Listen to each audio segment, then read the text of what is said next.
এর সঙ্গে যারা জড়িত তাদের মধ্যে আমরা রাজনৈতিক ব্যক্তি পেয়েছি, এর মধ্যে সিভিল জড়িত।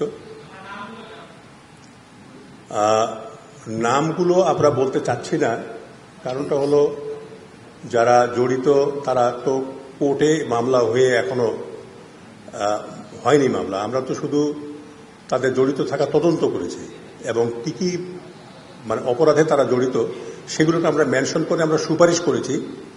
কাজে তাদের সামাজিক অবস্থান বিবেচনায় আমরা এটা গোপন রাখতে চাই।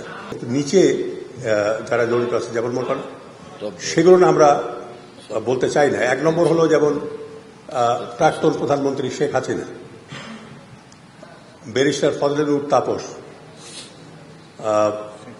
শেখ সেলিম, মির্জা আজমের কথা আমি বলেছি, তারপরে নানক, জাহাঙ্গীর কবির নানক, সাহারা খাতুন এবং জেনারেল তারেক এবং প্রাক্তন সেনাবাহিনী প্রধান জেনারেল মঈন এবং প্রাক্তন ডিজিএফআই প্রধান জেনারেল আকবর।